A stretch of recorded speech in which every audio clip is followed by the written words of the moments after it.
LGBTQ community at mga supporters ni Aura Briguela, pinutakte ang content creator na si Sir Jack Argota matapos nitong magpahayag ng saloobin patungkol sa paggamit ng panghalip na her para kay Aura Briguela. Anong her? Good luck bro. Hairstyle, oo. Pero bro yan. Bro ni James, may Lodi. Basta kitanggapin ang katotohanan na hindi ka her. Hercules ka. Ano nga ba ang tamang panghalip para i-address ang isang bakla? Yan ang ating pag-uusapan sa video na to. Usap-usapan ngayon sa social media ang naging reaksyon ng isang content creator na si Sir Jack Argota patungkol sa issue ng paggamit ng panghalip na her para kay Aura Briguela na pinost ng ABS-CBN News. Kaugnay ito ng balita sa pagtatapos ni Aura Briguela sa senior high na kung saan ginamit ng ulat ang feminine pronoun na her na siya namang kinwestiyon ni Sir Jack. Sa isang Facebook post, sinabi niya na, "Anong her? Good luck bro." Isang patutsyadang agad namang umani ng batikos mula sa fans ni Aura at ng ilang miyembro ng LGBTQIA+. At ang issue ay mas lalong lumalim pa dahil sa isyung misgendering daw ang ginawa ni Sir Jack Argota. At hindi rin nakaligtas sa mapanirang komento ng ilan ang kanyang cleft palette. At agad naman itong pinatutsadahan ni Aura Briguela kasunod ng post na sinabing siya ang dapat na tawaging her dahil siya ang may hate. May hate kasi nga bingot, may hate. Oh. Gets nyo na yun? Now, here is my thought about this issue. At first, I just want you to know na me and Sir Jack are good friends. Magkaibigan po kami ni Sir Jack. Matagal na panahon na kami magkaibigan dahil sa internet, no? Pero sa ngalan ng balancing pagbibigay ng opinion, balancing pagbibigay ng reaction, isantabi ko muna ang aming relasyon, no? Para balance tayo. Wala tayong papanigan. Now, about dun sa post, no? I think wala namang fault doon si Aura Briguela since hindi naman siya yung nag-post noon, di ba? Correct me if I'm wrong, pero sa pagkakaalam ko, ABS-CBN yung nag-post ng article na yon. So meaning, Aura has no clue about dun sa post. Maybe, ABS-CBN just want to address Aura Briguela sa pronoun na her as a female, no? Baka yun yung gusto ng ABS-CBN. Kasi kung si Aura ang nag-post noon, tapos nilagyan niya halimbawa ng caption na, "Hi, I'm Miss Aura Briguela." So I think that's a different story. Kasi siya yung tumawag sa sarili niya na Miss. Siya yung nag-address sa sarili niya na siya ay female, di ba? But this one, di ba? Ito, ibang tao yung tumawag sa kanya ng Miss. ABS-CBN yung tumawag sa kanya ng Miss. So ibang case yun. Choice yun ng ibang tao eh. Choice yun ng ABS-CBN eh. So wala akong nakikitang fault sa end ni Aura about this issue, di ba? Am I making sense? Kumbaga, wala siyang alam. It's just the ABS-CBN who want to address her as a female.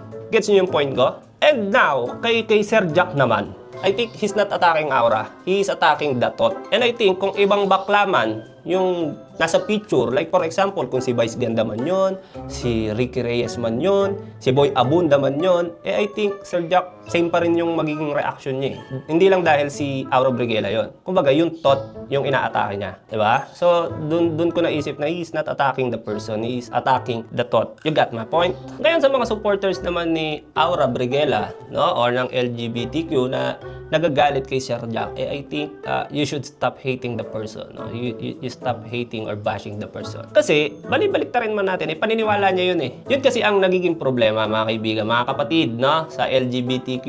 Paniniwala niya yun eh. Diba? Kasi I think, mga kapatid, no, sa LGBTQ, yun ang nagiging problema kasi sa inyo. Ha?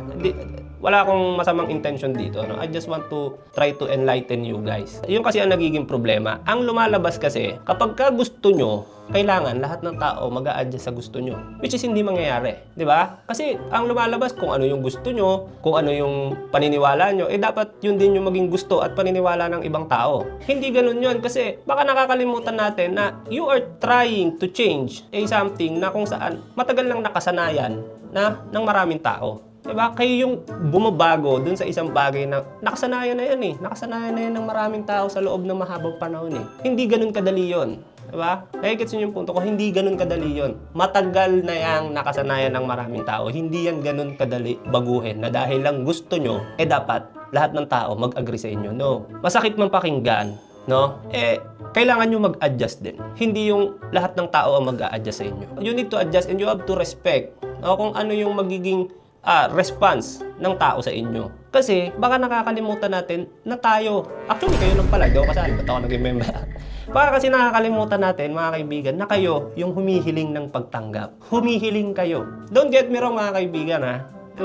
Hindi ako against sa inyo. Pero baka nakakalimutan nyo na, again, you are trying to change something na matagal nang nakasanayan ng mga tao.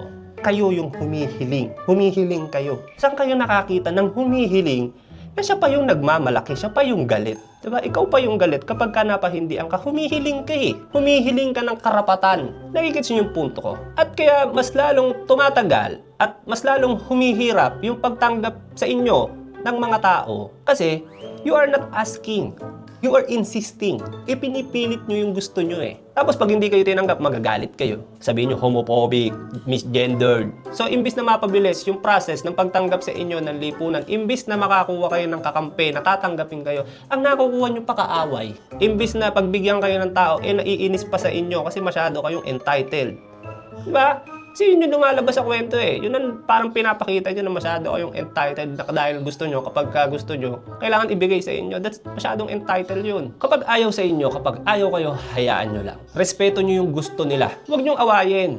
Irespeto nyo, tanggapin nyo, i-accept nyo yung desisyon nila. Tingnan nyo, kapag gano'n na naging respond nyo na tinanggap ayaw sa inyo, tapos tinanggap nyo, okay lang sa inyo. Tingnan nyo, baka magbago pa ang isip nyong mga yan at pagbigyan kayo sa hiling nyo. Diba? Kasi kapag ka kinontra mo yan, kapag ka nagalit ka dyan, masyado kang, lalabas masyado kang entitled, lalo lang yan hindi ibibigay yung bagay na hinihiling mo. Nagigis niyo yung point ko, mga kaibigan? Ako, mga kaibigan, to tell you honestly, I have a lot of friends sa LGBT community. Bakla, tomboy, butike baboy, adami. At love ko yung mga yan. Mahal ko yung mga yan. At tinatawag ko sa kanila. At since mabait silang tao, maayos silang tao sa akin, hindi nila ako pinipilit sa kung ano yung gusto ko. Ganun din yung pagtrato ko sa kanila. Binibigay ko sa kanila kung ano yung gusto nila. Gusto nila, tawag sa kanila, ma'am, madam, sis, okay. Ganun yung tinatawag ko sa kanila. Diba? Minsan may mga kliyente ako na bading, talagang tinatanong ko sa kanila, ma'am, ano pong gusto nyo itawag ko sa inyo? Ma'am, madam. Kasi may mga bading na kahit bading sila, na member sila ng LGBTQ, gusto pa rin nila itawag sa kanila, sir. Kinukonsider nila yung sarili nila kasi male pa rin. So, sir pa din. May mga ganun eh. May mga bakla din na gusto nila i-address sila as a female. So, dahil maayos sila, nire-respeto nila yung paniniwala ko, nire-respeto ko din yung paniniwala nila. Okay, ma'am. Okay, madam. As long as maayos ang pagtrato mo sa akin, nire-respeto mo yung desisyon ko. Nire-respeto mo ako as tao. Kung anong gusto mong i-address kita, i-address kita. If yun yung magpapasaya sa'yo, go. I will do it. I will call you ma'am.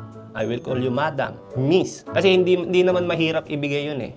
Diba? Dali-dali lang doon eh. Simpleng bagay lang yun eh. Kung tutuusin yung hinihiling nyo, simpleng bagay lang yan eh. Pero yung simpleng bagay na yan, magiging mahirap at komplikado at pagtatalunan nyo pa kung kupal ka. Diba? Like for example, pangungunahan mo ako na dapat ang tawag ko sa'yo, Miss, Madam. Diba? Parang inuutosan mo ako eh. Parang doon tayo magkakaproblema. Pagka ganun kasi yung pinid mo agad sa akin, na parang masyado kang entitled, i-address kita sa kung anong gusto ko, kung ano yung alam kong tama. Bakla ka, kupal ka, bakla ka. Tatawagin kita, sir. Kung medyo may edad ka sa akin ng konti, tawagin pa kitang kuya o kaya manong. Talagang aasarin kita. Diba? Maangas ka masyado, tawagin kita, sir. Sir. Diba? Kasi inunahan mo agad ako eh. Diba? Tawagin kitang sir. Bakla ka, lalaki ka pa rin. Bakit? Ayon sa batas, dalawa lang ang kasarian naman talaga eh. Lalaki at babae lang eh. Male or female lang. Paniniwala ko yun eh. Diba? You got my point, mga kaibigan. Sa mga LGBTQ friends ko dito, gets nyo yung point ko? Huwag kayong mag-insist. Huwag kayong feeling entitled. Huwag kayong masyadong dahil gusto nyo, dapat lahat mag-agree sa inyo. Lalo lang kayong mahihirapan. Lalo nyo lang hindi makukuha yung gusto nyo. Kita nyo yung interview ni Ricky Reyes sa Rene Salud kay Tony Gonzaga sa Tony Talks. Hindi sila nagpilit. Tinanggap nila kung ano sila.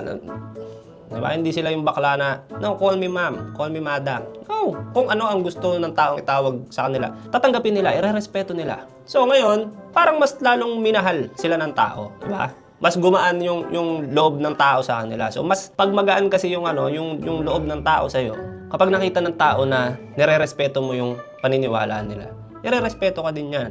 So sa mga taong nakapanood ng interview, parang mas bukal sa puso nila na tawagin silang Mama Rene Salud, Mama Ricky Reyes. Diba? Hindi kasi sila nagpupumilit. At yung mga kaibigan kong bading, mga kaibigan kong bakla sa LGBT, hindi rin sila nagpumilit. Na chair, dapat ang tawag mo sa akin, madam. Dapat ang tawag mo sa akin, miss. Hindi sila nagpumilit. Sa kanila, okay lang kahit anong itawag ko sa kanila. Pero dahil alam ko na okay lang sa kanila, ibig sabihin na nire-respeto nila kung ano yung tingin ko sa kanila.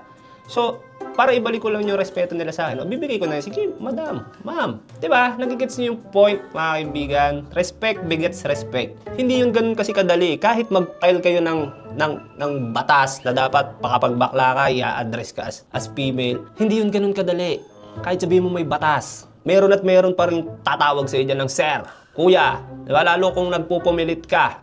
Lalo kapag ka masyado kang entitled, kapag masyado kang kupan, aasarin at aasarin ka pa niyang mga yan. Maniwala ka sa akin. Masakit man isipin kasi mga kaibigan, aasarin ka pa lalo niyang mga yan. Oo, aasarin ka pa niyang mga yan. Maniwala ka sa akin. Gets niyo yung point mga kaibigan? Alam niyo kasi, masakit mang isipin. Uulitin ko, masakit mang isipin. Pero kayo yung humihiling. Kayo yung humihiling ng pagtanggap. Humihiling lang kayo. Nasa tao pa rin kung pagbibigyan nila kayo. If they don't want, kung ayaw ka nilang pagbigyan, respect mo yung choice nila. Respect mo yung decision nila. Pakita nyo sa kanila na nire-respeto nyo yung paniniwala nila. Nire-respeto nyo yung choice nila. Baka hipan pa ng hangin yung mga yan. Na, uy, okay lang sa kanya yung choice ko ah. Nire-respeto niya yung choice ko. So, sige, bigay ko na lang sa kanya yung hiling niya. Kasi nire-respeto niya naman ako eh. Diba? Kasi maayos kang tao, maayos kang miyembro ng LGBT. Marunong kang rumispeto sa paniniwala ng tao. So baka, hipan niya ng hangin at ibigay na lang din niya ng ganun kaluwag yung pagtanggap na hinihiling mo. Paniwala kayo sa akin mga kaibigan. It happens. Ganyan karaniwan nangyayari. Ako din, ganun din ako sa mga kaibigan ko. Hindi nila ako pinilit eh. Hindi kasi mahirap yan. Maniwala kayo sa akin. Hindi mahirap ibigay ang gusto nyo na i-address kayo as female. Kahit nga hindi kayo retokada eh. Pwede kayong tawagin ng mga tao na ma'am, na madam. Hindi yan mahirap ibigay. Respeto mo yung paniniwala niyan. Ire-respeto ka niyan. Ibibigay niyan yung gusto mo. Pero kapag ka nagpumilit ka at inaway mo yung taong hindi maibigay yung gusto mo, putang ina, maniwala ka sa akin. Bubusiting ka pa niyan araw-araw. Oo. Asarin ko niyan, sir, boss, kuya, manong. Mabubuisit ka lang lalo, bubusiting ka lang lalo yung mga yan. Again, masakit man tanggapin, pero huwag niyong kalimutan na kayo yung humihiling. Kayo yung humihiling ng pagtanggap. At hindi lahat ng hiling ay napagbibigyan. Respeto. Respect begets respect. Maniwala kayo sa akin.